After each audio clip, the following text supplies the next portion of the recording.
Bonjour petits et grands lecteurs, j'espère que vous allez bien. Aujourd'hui sonne l'annonce du financement participatif du nouvel ouvrage des éditions Les Trois Normes, Une couronne d'épines et d'os d'Émilie Norxen. Bonjour à tous et à toutes. Je suis heureuse de vous présenter mon premier roman, Une couronne d'os et d'épines, au travers de cette nouvelle campagne Ulule de la maison d'édition des Trois Normes. J'espère que le roman vous plaira et je vous remercie par avance de votre participation. À bientôt.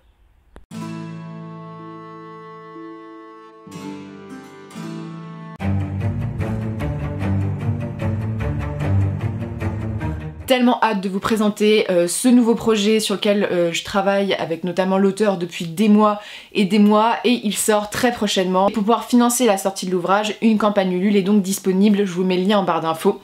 Donc cette campagne Ulule en fait elle vise à financer sur plusieurs paliers la sortie de l'ouvrage, que ce soit l'impression, que ce soit les frais qui entourent donc la rémunération des artistes qui ont travaillé sur le livre comme l'illustrateur, le correcteur, bref tous les agents du livre, le financement d'une partie des frais d'envoi qui sont assez excessifs, merci la poste. Dû à la situation, on ne peut pas encore vous rencontrer en salon. Le dernier financement permettra notamment d'améliorer le matériel des Trois Normes, notamment du matériel informatique qui commence à vieillir, donc voilà, l'achat d'un nouvel ordinateur potentiellement pour améliorer bien sûr le travail de l'entreprise et notamment le travail de la chaîne YouTube.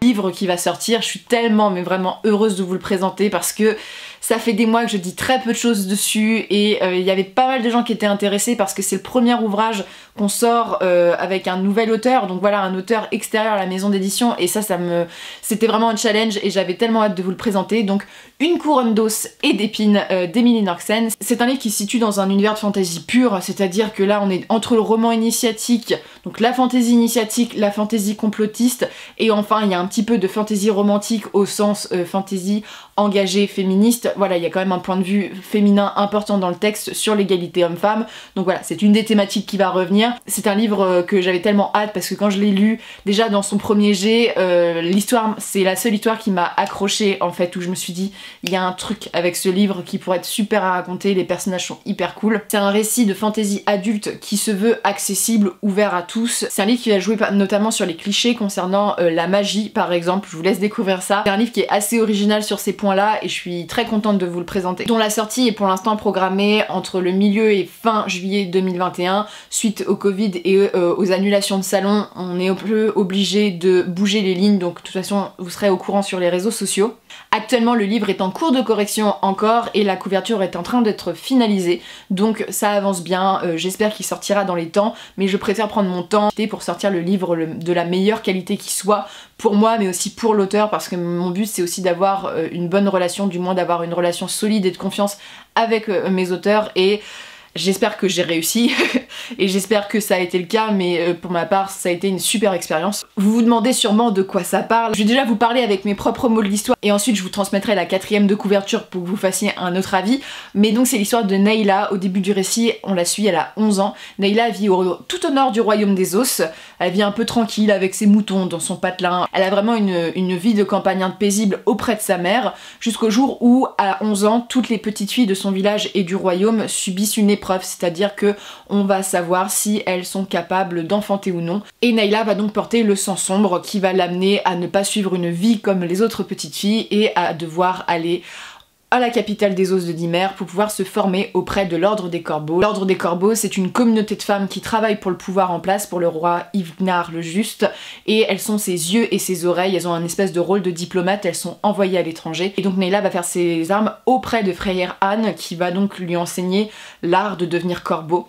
On est dans un monde au niveau géopolitique qui est assez mouvementé, donc Cairn c'est un royaume qui se situe tout au nord du pays, qui est un peu désaxé par rapport aux autres contrées et qui a un passé belliqueux assez important, c'est-à-dire que le père du roi en place était considéré comme Théodore le Boucher. Il a tué énormément de gens pour ses conquêtes politiques et militaires et a donc même une réputation d'une sorte de croque-mitaine dans son pays parce qu'il a été plutôt sanguinaire, et toutes ces guerres et toutes ces batailles ont détruit en fait les alliances politiques avec les autres pays. Et donc son fils, Ivnar le Juste, décide de renouer des alliances politiques et tout le rôle des corbeaux va s'articuler autour de ça. Ça, c'est le résumé, mon résumé personnel de lectrice, pas en tant qu'éditrice. Je vous mets tout de suite le résumé un peu plus classe du récit. Servir le royaume, qu'importe le prix, qu'importe le moyen. Bien au nord, sur le royaume de Cairn, les dieux, les anciens et les os veillent. Le souvenir du roi Théodore, dit le boucher, hante toujours ses habitants. Pour survivre aux hivers glacials du dieu Wyrm, ces terres doivent rétablir les alliances défaites sous la lame des conquêtes, du feu dirigeant sanguinaire. Neyla appartient au sang sombre. La chamane l'a désignée ainsi lors de son rituel de passage. Corbeau, elle devra devenir. Les dieux ont décidé. Elle doit rejoindre cet ordre de femmes séjournant dans la forêt d'Intang pour devenir les yeux et les oreilles du roi Ivnar le Juste. Guidée par la reine des corbeaux, Freyr Agn, Neyla devient Na, son héritière. Neyla sera-t-elle prête à payer la somme demandée pour ce qu'elle désire vraiment ? Un récit de fantasy adulte, donc on va traiter de sujets qui sont plus ou moins difficiles.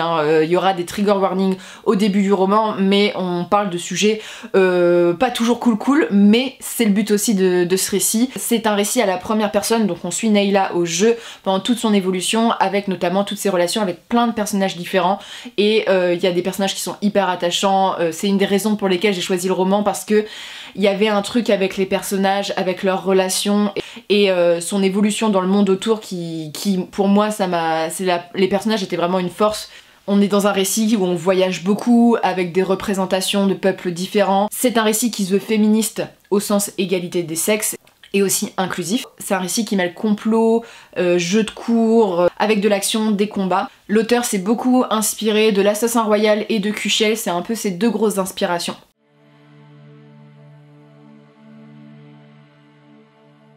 Pour tout ce qui est information plus précise, tout sera disponible sur la page Ulule bien sûr. L'auteur est donc Emily Nørksen, c'est une jeune femme qui est passionnée de graphisme, de jeux vidéo, d'imaginaire.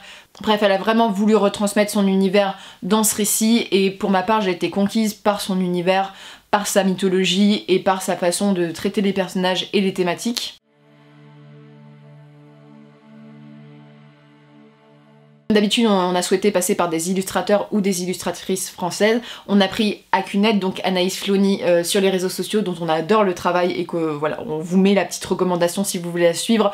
Et donc elle nous a sorti cette couverture qui est magnifique, qui est toujours en cours, mais je suis enchantée par cette couverture parce que j'avais vraiment envie de faire un tableau un peu en diptyque avec donc le château, la cité des os représenté énormément dans le récit, et toute la couverture il y a des éléments qui sont des clins d'œil au récit, donc ce qui est sympa c'est quand tu lis le livre t'arrives à replacer les éléments et tout, mais voilà, j'espère que la couverture vous plaît. Personnellement moi je l'adore, et je trouve qu'elle représente bien l'univers, et j'avais vraiment envie de faire aussi un livre esthétique parce que c'est une de nos volontés de faire des beaux ouvrages de qualité, et voilà, ça passe par la couverture et on est très heureux de vous la présenter. Voilà, on vous fait pas patienter plus que ça. Donc je voulais simplement vous rappeler que les 3 Nornes c'est engagé sur plusieurs points, c'est-à-dire que nous ne distribuons pas nos ouvrages sur Amazon. Pour l'instant tous nos ouvrages sont disponibles sur le site des 3 Nornes.